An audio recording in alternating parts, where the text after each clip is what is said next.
Okay, I'm back, and I'm sure you didn't miss me because it's only been a minute. And I'd like to welcome you to the Articulation Check-In session. So last year we did a session like this during the in-person day, and it was really well received. And we received a lot of great feedback from the audience, and so we decided to do it again. So joining me today is Dr. Fiona McCrory. And so this morning, if you take a look at the agenda, this is a bit of the Mike and Fiona show. So Fiona's going to be taking some duties on in the next couple of sessions. And what we are going to walk through with you today is some of the things that we learned from the articulation front over the course of the last year. And then we're going to be turning it over to you for questions and feedback. So this really is your opportunity to ask questions of us, to ask us about your transfer credit challenges, to tell us about what's going on for you, and if there's anything that we can do to help you in the course of your work. The video is going to play we're going to start with a presentation that's pre-recorded, and then we're going to switch over to the live question and answer. So just as a reminder, please be sure to put your questions and answers either into the Q&A or into the chat, and we'll be switching over to live at around 10:30 or so. So with that, I'm going to turn it over to our presentation, and we'll see you in a bit.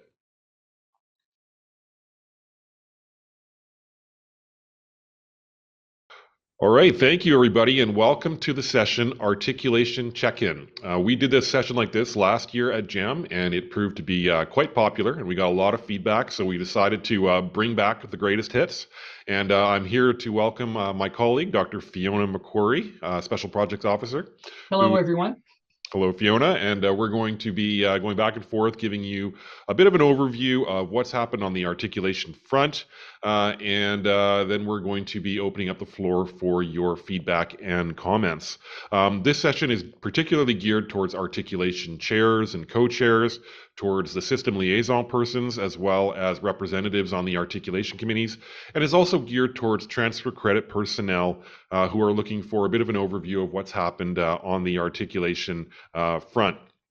Now, just a reminder, the more that you engage with us, the more we can engage with you. So if you look over to your side of your app there, you should be able to input any comments or questions. We are going to be monitoring while this presentation is going, and we'll be switching to the live portion of this presentation right after that. So here's a brief agenda in terms of where we are going with this presentation. We're going to start with an overview of the different resources that are available to articulation personnel.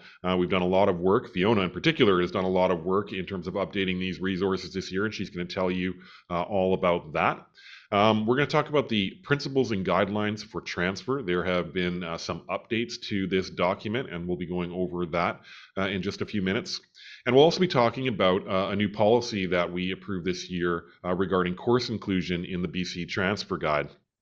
Finally, we're going to share some thoughts and observations with regards to what we learned this year from the articulation committee meetings that we attended, and we attended quite a few of them. And so we'll be providing some overviews on that. And then at that point, what we'd like to do is have a conversation with you with regards to what we're doing, what could be better done to help you in the work that you do in support of articulation. This really is your opportunity to engage, so we would really like to encourage you to put your information into the chat as well as the question and answer. So with that, I'm going to pass the baton over to Fiona, who's going to walk us through some of the articulation resources that she worked on. Okay, thank you, Mike. So each of the resources that I'm going to talk about, we've put a note on the side who it's for. These are the target audiences, but really these documents are for everyone in the BC transfer system.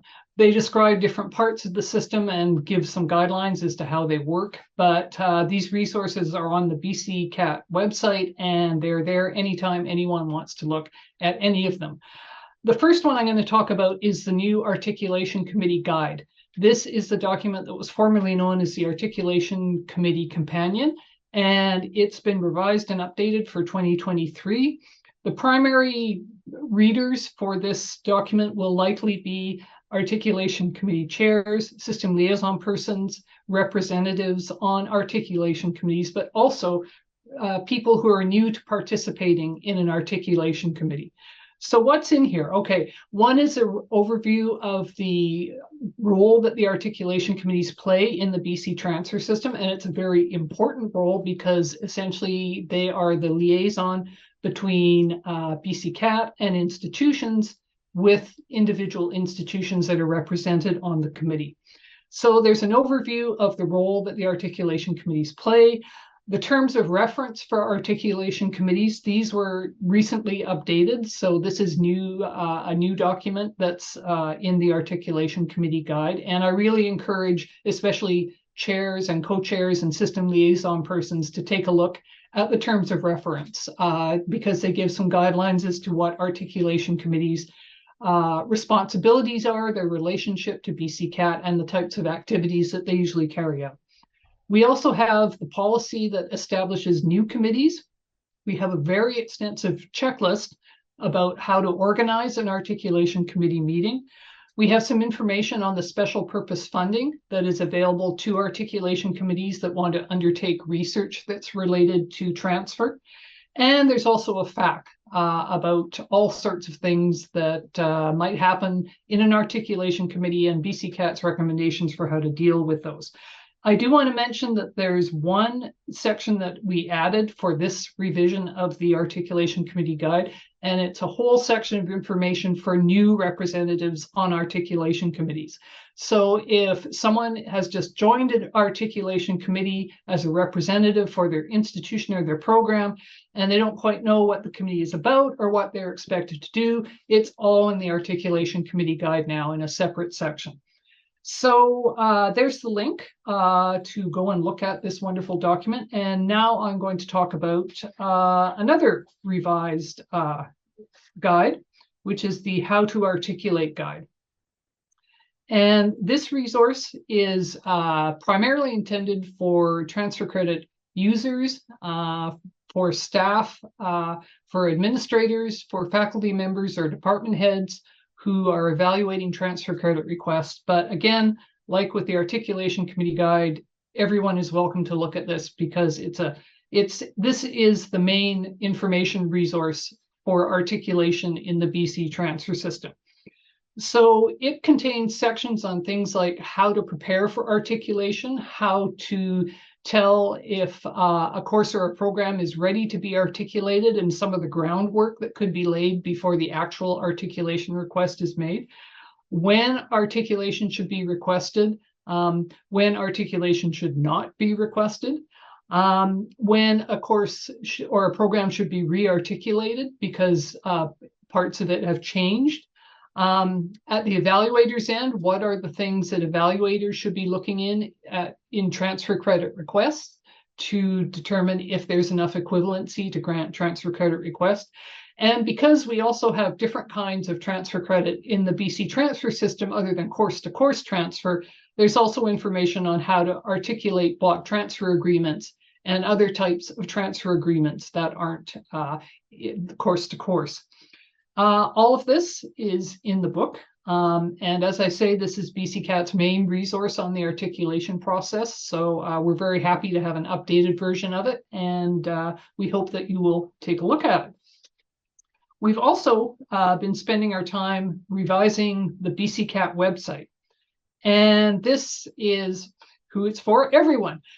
This is the online resource that has a lot of information for anyone who's participating in the articulation system in any capacity. So on the new website, we have a separate page for articulation in the BC transfer system. And on that page, there are links to an individual web page for each separate articulation committee, of which we have more than 60. There's a calendar showing when each articulation committee is meeting, as that information has been provided to BC CAT. We have information on the project funding that I previously mentioned that's available to articulation committees doing research projects related to transfer. There's also links to different BC CAT resources that are related to transfer, like the How to Articulate handbook and the Articulation Committee Guide. And this is also where information on JAM lives, the meeting that you're attending right at this very minute. So there's the web address. Please go and look at this as well. We're very proud of the work that went into it and the redesign. And next, I'm going to talk about some of the new resources. One is actually not that new, but we do have the BCCAT transfer-friendly course outline template, which is a template that can be used as guidelines for designing a course outline that will facilitate the transfer credit process and the process of requesting articulation. To help the articulation committees who are managing their meetings or planning their meetings, we have templates for a meeting agenda, for the minutes for the meeting, for keeping the minutes, and for a template for institutional reports from the representatives attending the meeting who are going to tell the rest of the committee about what's been going on at their institution during the previous year. Also, we are willing and very happy to provide orientations for new articulation committee chairs and system liaison persons. All you have to do if you're in one of those roles for the first time is contact Annabella Chun, the committee coordinator, and she will arrange for an orientation session for you. And we also have a new resource that we put together this past year, which is a list of the institutions or programs that are represented on each articulation committee. We had received some feedback from articulation committees that when the chair or the co-chair or the administrators of the committee turn over, a lot of institutional or committee memory goes with them. And with some committees, we're having a problem determining who should be at their meetings and who should not be at their meetings. So what we've done is we've put together a list of the institutions and the programs offering courses that are relevant to each articulation committee. And we can provide that list to the articulation committee chairs or co-chairs or SLPs upon request. So that this has turned out to be very helpful in issuing invitations to articulation committee meetings, because sometimes what also happens over the years is that if an institutional representative doesn't attend one year or moves on to another position or another institution, the invitation to attend the articulation committee meeting to that institution gets lost. So this list can be used to make sure that every institution that should be represented at an articulation committee has an invitation extended to it. And Annabella Chun can provide that list to any articulation committee chair or SLP who wants that information for their committee. Okay, so now I'm going to turn things back over to Mike, and he's going to talk about the revisions to the principles and guidelines for transfer. All right, thank you, Fiona, and thanks for all your work on those resources. It's hard work, and it was a lot of work, so those are really valuable resources. If you haven't had a chance yet, please do check them out, because they are really going to go into the nuts and bolts of the processes related to transfer and articulation. So what I want to talk about now is the principles and guidelines for transfer. Now, I know you all attended the previous session on Transfer 101, and so you know that BCCAT was established now in 1989. And one of the first documents that was created by BCCAT was the document called the Principles and Guidelines for Transfer. This is basically a foundational document for the BC transfer system that outlines the operational principles and guidelines that underpin all the work that we do in support of articulation. Now, this document has undergone a number of revisions over the last few decades, the 35 years of BCCAT's existence. But a bit surprisingly, it hasn't been reviewed since 2010. So this year we decided to undertake a project to take a look at the principles and guidelines to make sure that they were still on point with regards to the current delivery of higher education in BC, and to make any updates that we felt were necessary based on feedback. So this document, this project was overseen by a subcommittee of our council. And it was also reviewed by our Transfer and Articulation Committee, which you also know from Transfer 101 is our standing committee on transfer and articulation. We were actually quite pleased when we started going through this document to learn that the guidelines and principles were still pretty much on point. There were a few changes that we made around the document, largely to update the language a little bit. Some of the changes that we have made with regards to the principles relate to whenever credit is denied. Institutions are free to deny credit where they feel appropriate. But one of the things that we have changed now is that we are now asking for a rationale to be provided for when credit is denied. This has now been made a required field in the transfer credit system, the TCS. So when a course is denied credit, you are asked to provide a rationale behind it. In addition, we've also made strengthened some language with regards to when existing agreements should be changed. I say it's a general norm within the system already that institutions don't cancel articulations in midstream. So if you have students currently enrolled in a course in a semester, it's not generally advisable to cancel an articulation because it could negatively impact students who are already in progress. As a general norm, most institutions will, if they are going to make a change to an articulation, they will implement it at the start of the next semester, if not a few semesters down the road. What we've done is we've just made that more clear in the principles and guidelines so that it's now embedded within our document. In addition, we've also put in some guidelines with regards to how often articulation agreements should be reviewed. This has been a topic that I have talked about quite a bit over the last few years. And one of the recommendations that we have is that articulations get reviewed at least once every 5 years, if that's possible. Now, it kind of depends on the discipline and how much a course changes over that time frame. It could be that a course changes iteratively year over year. So year to year, it might not make a lot of difference in terms of the course content or learning outcomes. But cumulatively over 4 or 5 years, the course could look substantively different than when it was first articulated. So as a result, we are recommending that articulations be reviewed every 5 years. Now, just as a reminder, articulations are not given an expiry date. We have established a metric within the transfer credit system to measure how long it's been since an agreement was last reviewed. And we do set a next review date of 5 years in advance of the last review.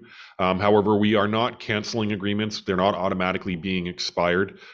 These are more notifications for you so that you're aware of how long it's been since a course was last reviewed. Now, if you go to our website, you'll be able to find the full list of principles. And since I know you're all transfer credit experts, you're probably already familiar with them. But just in case, these are the underlying principles that are part of our document. Students can earn transfer credit for equivalent learning. Students can expect to use transfer credit to fulfill credential or program requirements. Students can expect to be treated equitably by all member institutions. All BC Transfer System member institutions acknowledge and respect the primary jurisdiction of each institution for its own transfer policy and academic integrity. And finally, transfer agreements should be based on rigorous articulation processes and transparent communication. So those are the principles. And underneath each one of those principles, there are several guidelines to help elaborate upon how to operationalize these principles. Just as a regular reminder, and as I'm sure you already know, BCCAT is not a regulatory body. We don't have the authority to impose or enforce any decisions with regards to articulation on institutions. You all have free rein to make articulation decisions as you feel appropriate. But these guidelines have been developed based on our experience within the system and based on our 35 years of history in coordinating the transfer system. I suspect that many of you already adhere to all of these principles already. But if you'd like to see more information about these guidelines and principles, the link is there at the bottom of the session, and you can take a look for it on our website right now. This year, we established a new policy called the BC Transfer Guide Course Inclusion Policy, and this policy governs what type of courses are eligible to be published in the BC Transfer Guide. This may surprise you to learn that the BC Transfer Guide itself did not previously have a policy with regards to what courses should be included in the transfer guide. We have always somewhat relied on the normative practice that courses should be considered university level. And this has been the practice since the transfer guide was first published in the 1980s and 1990s. Now, the definition of what constitutes a university level course was a lot more clear, I think, back in those days. Whereas today, there's a lot more courses that are interdisciplinary in nature, that bring in a blend of both vocational and traditional academic learning. And so sometimes the distinction about whether a course should be submitted for articulation can be a little bit gray. What this policy does is it articulates what sort of criteria should be considered when a course is submitted for articulation in the BC Transfer Guide.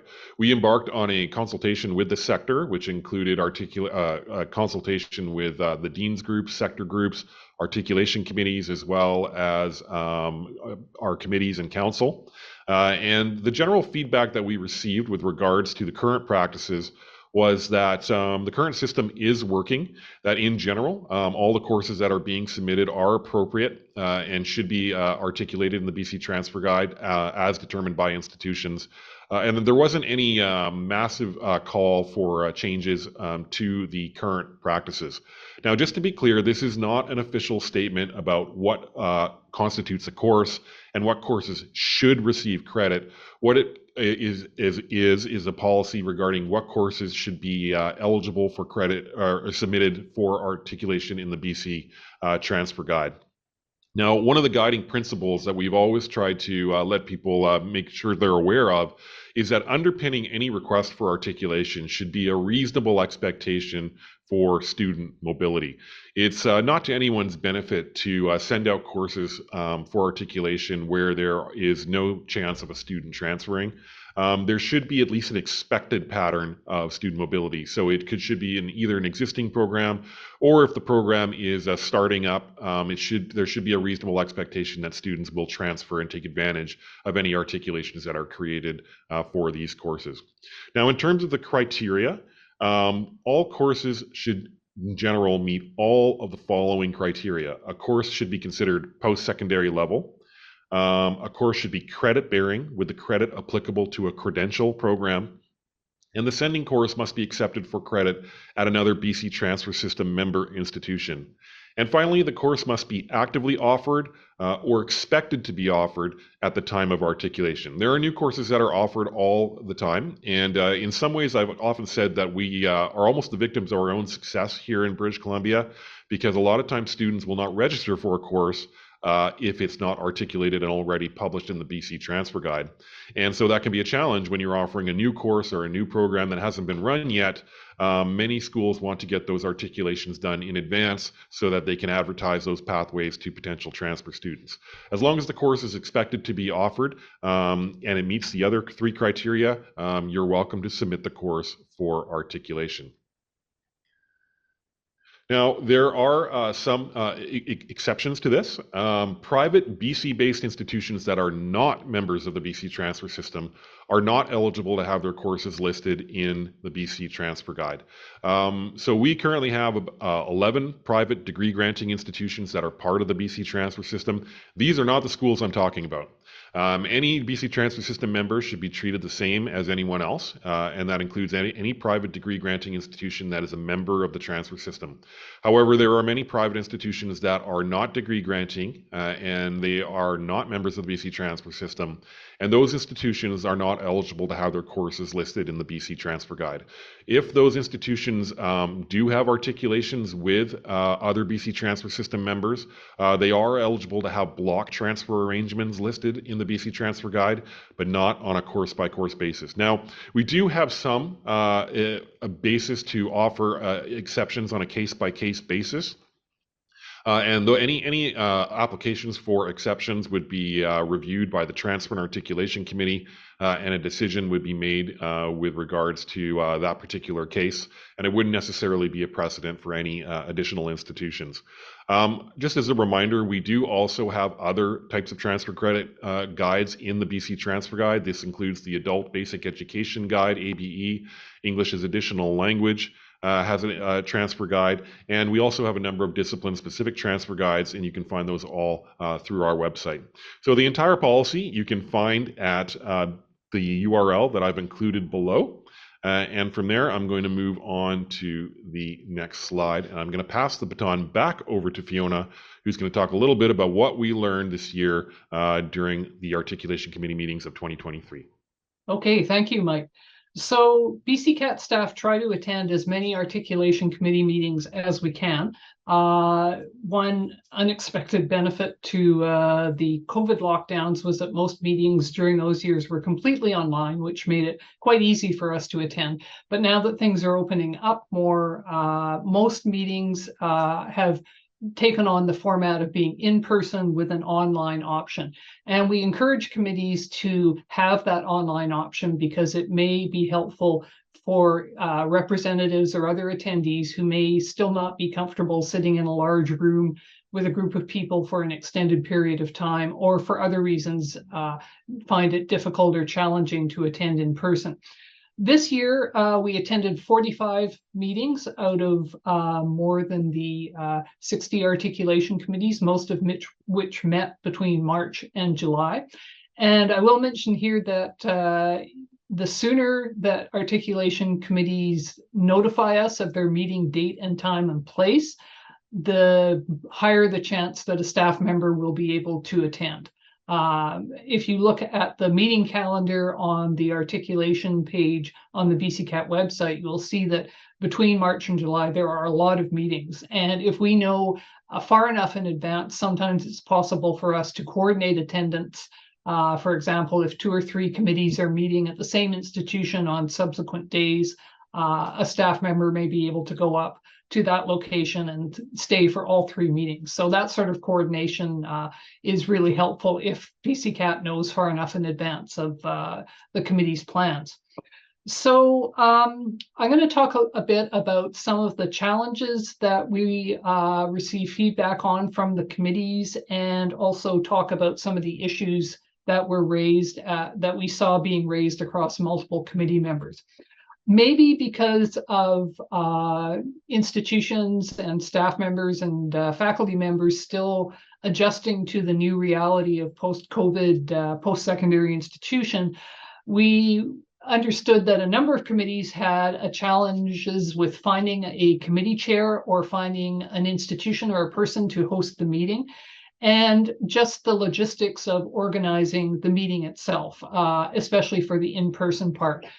Finding a host institution, arranging for a room to hold the meeting in, arranging for online access, finding hotels to stay at, and giving representatives options for activities or where to eat their meals, those sorts of things. It's work, and some committees, the chair or the co-chair or the SLP had a fair amount of work in putting the meeting together. We also heard concerns about attendance at the meetings from some receiving institutions, that especially in transfer, where some programs offer only the first part of a program and rely on being able to transfer, students being able to transfer to the receiving institutions. It's very helpful for those receiving institutions to be represented at the Articulation Committee meetings, so that the sending institutions have up-to-date information on the expectations and the programming at the receiving institution, and they can take that information back and use it if necessary to adjust their own programs. When the receiving institutions aren't represented, sometimes the sending institutions feel that the Articulation Committee meeting is not as productive as it usually could be for them. Now, some of the common topics of discussion that we heard across the Articulation Committee meetings. A very common one was artificial intelligence and ChatGPT, particularly in relation to transfer and academic integrity, that if a student is able to write their essay using AI or ChatGPT, they may not really understand the material, and if they're transferring that course, transfer carries with it an expectation that the student has acquired the appropriate amount of learning in the course that they are transferring. There was also quite a bit of discussion about how institutional academic integrity policies have adjusted or should adjust to accommodate academic integrity issues around AI and ChatGPT. Student well-being was a very common topic of discussion, concerns about students' resilience and mental health, particularly coming out of COVID. International students were also a fairly frequent discussion, particularly in light of the changes to the federal visa requirements that now allow many students to work 40 hours a week instead of 20. And we heard a fair amount of concern about what that expanded amount of work time would mean in terms of students' academic activities and the amount of time and energy that they're able to devote to their studies if they're also working very close to full-time during their programs. There were concerns also around the Degree Quality Assessment Board, particularly around the length of time for approval for new programs. That there were concerns that were expressed that this process can be slow for different reasons, and trying to understand what could be done to get program approvals through into the system and get them through that system more effectively. And finally, micro-credentials. This has been a big topic of discussion for the last couple of years, mostly around the content and the structure of micro-credentials, whether they're credit or non-credit, what incentive is there for departments or programs to be offering them in addition to degree and other credential programming, and whether these are or whether they should be transferable, whether their purpose is to provide students with additional learning on top of another credential, or whether they should be designed to be transferable to other institutions to give students more credit, possibly towards whatever credential they are pursuing there. So those are the common topics of discussion. And now I'm going to turn things back to Mike to open up the floor for a check-in. All right, thank you. So that is an overview of what we learned last year. Now we're turning it over to you to tell us what you learned last year, or more likely what you'd like to learn from us. So do you have a question that's related to transfer-related issues?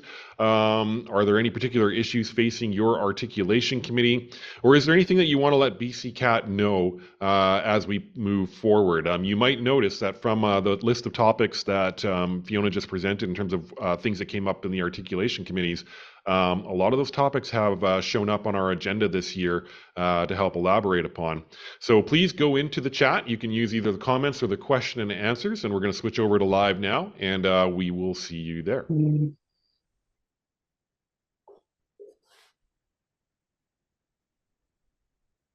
Okay, and we're back, and we've now switched over to the live portion, and I'm happy at this point to welcome my colleague, Dr. Fiona McQuarrie, who's our Special Projects Officer. Good morning, Fiona.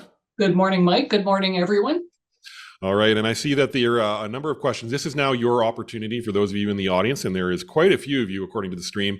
This is your chance to ask us questions. You can ask us anything related to transfer credit or anything that we have presented on. I see there are a few questions in the chat as well as in the Q&A. And so we're going to try to get to those as we go through this. So please keep putting the stuff into the chat down on the lower left-hand or right-hand side. And I'll start with the first question. There was an answer to this already, but I'm going to pose it anyway. How do we apply for special purpose funding? What kind of research is funded? This is asked by Adnan Sarwar from University Canada West. So Fiona? All right. The special project funding, the information on it is on the BCCAT articulation webpage on the BCCAT site. The applications to this are ongoing. There's no fixed closing date. We send the applications to the Transfer and Articulation Committee for adjudication as we receive them. The link on the website describes the criteria. The main thing that to keep in mind if there's consideration for submitting an application is that the project must be related to transfer credit somehow, either creating new transfer credit opportunities or improving transfer credit opportunities that already exist. And the funding is usually allocated to a specific articulation committee with a contractor appointed by that committee. All right, and we Annabella has now just put the link into the chat. Thank you for that, Annabella. There was another question which I will take, which is about how do you connect with and update information regarding articulation committees and meeting dates. Well, that was asked by Kimberly McIntyre. The answer is in the chat, but Annabella Chun is our All Things Transfer and Articulation Committee support. She's also our tech support behind the scenes. She is the person that you can contact about making sure that the website is up to date. And please do let us know when there is new information. So we will often, or when I say we, I actually mean Annabella. Annabella will often have to chase after chairs to find out when the next meeting is, where it's going to be located, or if there's been any changes to leadership. So please do be proactive and let her know. She appreciates it, and so do I. So if you see something that is incorrect or out of date on our website regarding articulation committees, please let us know. There was a question regarding the course outline template, and we did put the link into the chat. I know that you're going to be talking about course outlines in the next session, so we don't want to go too deep into this, but do you want to maybe just tell people briefly how the course outline template is intended to be used? Yes, it's there as well. It's a template. It's there as a set of guidelines for the type of information that receiving institutions, the institutions that where transfer credit is being requested, the type of information that they generally look for that helps them make an informed evaluation as to whether the course is comparable or equivalent to a course at their own institution. So it lays out the types of information that should be included in a course outline when it's being sent. Okay, now I see the chat is hopping. We got another couple of questions in the chat. Shelley Butler asks, transfer credit is an issue for associate degrees when transferring in from other provinces for colleges, as we may not know if it transfers to the BC Research University. Any ability to look at this issue with the governance of the associate degree? So I will be honest with you, the answer to that is no. Largely because BCCAT doesn't have authority over the associate degree. That is handled by the Degree Quality Assessment Board and the Ministry of Post-Secondary Education and Future Skills.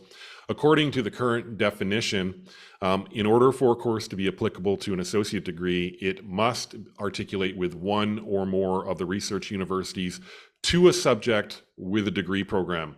That's an important note. It has to be to a subject that has a degree program attached to it.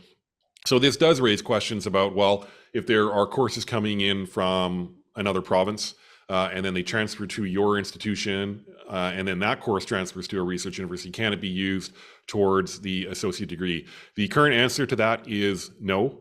But you do have some discretion there. I would encourage you to contact the Degree Quality Assessment Board. You can send them an email. They do respond if you have questions or concerns, because I think that they would like to know if there are issues that are impacting the ability to award associate degrees for those that would otherwise be eligible. There is another question from Marianne. I am curious about those courses that are technology oriented or must adhere to external standards, for example, the CPA, and whether the timeline for updating articulations is separate and shorter. Fiona, you're doing a research project right now on professional accreditation bodies. I wonder if you want to try to offer some comments on that question. I can try. I'm not quite sure about the part of the question about it being shorter, but articulation within the BC transfer system is separate from whatever articulation courses have to the CPA college and the CPA qualification program.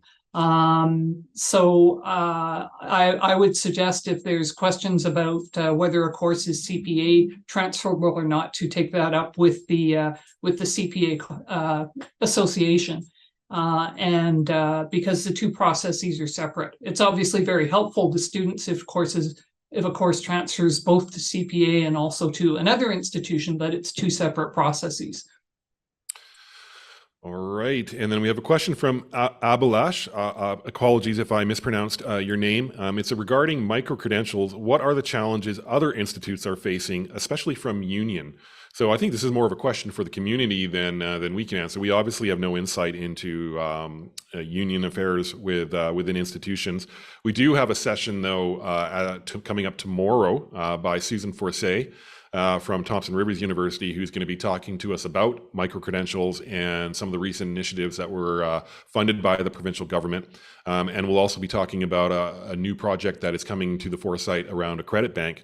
So I would encourage you to check in on that session. It starts, I believe, around 2 o'clock tomorrow, and it'll be streaming here on this channel, or if you're coming to see us in person, you'll see it live at the Paradox Hotel. If anybody else wants to offer comments in the chat regarding Abhilasha's question, please go ahead, and we'd be happy to see that. Okay, we've got a question from Adrian Galway, who is literally sitting in our boardroom right now.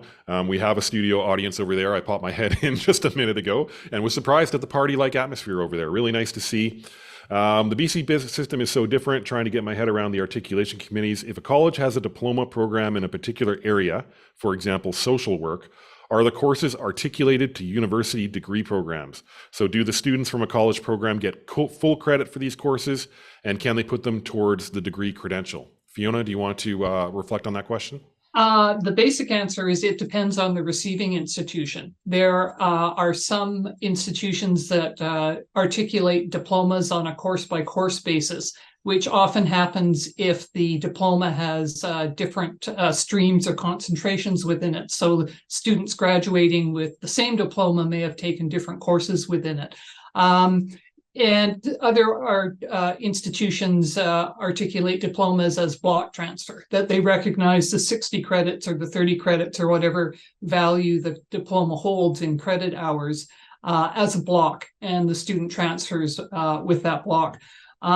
With social work, there's also the, as we were just discussing in the previous question, there's also the accreditation of programs by the BC Social Work Association.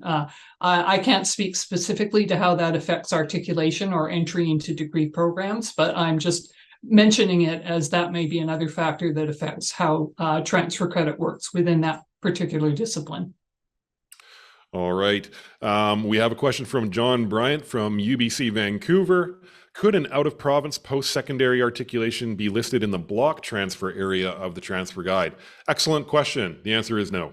We'll move on to the next question. No, I'm just basically, we have a policy with regards to block transfer. The institution must be located within British Columbia in order to be listed in the block transfer guide. Now, with that being said, that doesn't mean that you as an institution can't enter into block transfer arrangements with out-of-province institutions. So if you want to articulate on a program-to-program basis with an out-of-province institution, you're welcome to do that. That information would be published on your respective websites, but it wouldn't be eligible to be added to the BC Transfer Guide. Right now, the only out-of-province articulations or equivalencies that we list is in the regular course-to-course guide, and we have over 80,000 what we call external equivalencies. These are equivalencies from outside of BC as well as outside of Canada. So thank you for that question. We have another question from Marianne. What about those programs that have technology courses that will become outdated? So this is probably a question around articulation maintenance. Fiona, do you want to offer any comments on that one? Yes, again, it depends on the receiving institution's policy, but for courses like that, it's important to be aware that some institutions have policies in place where they will not grant transfer credit for courses in specific disciplines or specific areas that are older than a certain length of time. Generally, the length of time is between 7 and 10 years for that exact reason, that if it's a technology course, we all know what we were doing with technology 7 years ago, and it's not what we're doing now. So my recommendation would be to look at the policies of the institutions where this transfer credit is going to, and to ensure that if the course itself changes at the institution that's offering the course, to put the course into the system for re-articulation if it changes significantly, to ensure that the current version of the course is transferable.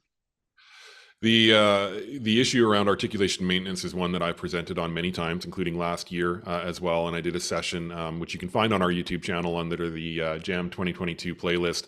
It can be very challenging. And one of the things that we have done recently is we have added a 5-year review anniversary for every agreement. So whenever an agreement is created, it is time stamped to send you a reminder 5 years down the road that if it hasn't been reviewed in that time frame, you might want to take a look at it. We're not canceling agreements, we're not expiring agreements.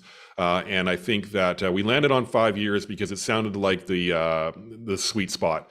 But with areas such as computer science, where the technology evolves at a much more rapid pace, you might want to look at articulating at a more rapid interval. The thing to keep in mind is that you should re-articulate when there is a substantive change to content or learning outcomes. Iterative change is expected, and that doesn't necessarily require re-articulation every year. But if there is a substantive change to the content, it's best to be current by submitting courses for re-articulation through the TCS. So, right. Well, the chat looks like it's burning up right now. We have a question from Susan Forcey, who is a presenter tomorrow. And she's responding to the union's questions. So thank you for that. Shelley Butler asks, can the credits field header in the transfer guide online show credits or units? We work between Camosun and UVic, and students get confused as UVic uses credits or UVic uses units. It might help. Yeah, that is something that we've considered. I'm kind of hoping UVic just kind of changes to using the word credits, to be frank, because they're the remaining outlier. This is a bit of a holdover from, I believe, the 80s, when there was more institutions that actually used units. This is something, though, that I do sometimes present upon, and I often will use UVic as an example to highlight that a 1.5 unit course is not the same, or is the same as a 3-credit course offered elsewhere. Because sometimes students make the incorrect assumption that they are getting shortchanged on short transfer credit, which is not the case. So if we have people from UVic on the line, maybe you want to bring that up the flagpole and see if they might be interested in looking at that. We can certainly look at the labels, but hopefully people do understand that a UVic course, a 1.5 unit course, is the same as a 3-credit course. All right, well, I think we are at time. We're actually a little bit over the amount of time. I really do want to thank everybody for the questions and the comments in the chat. That has been really helpful. We are going to take a 10-minute break, and then we are going to come right back to Fiona, who is coming in at 11 o'clock, who's going to give us a session on designing course outlines to facilitate transfers. So there was already some questions here about course outlines. She's going to go into that in more depth starting at 11. Just a reminder, keep the comments coming, keep the questions coming, and we will see you in the next room starting at 11 a.m. Thank you, everybody. Thanks.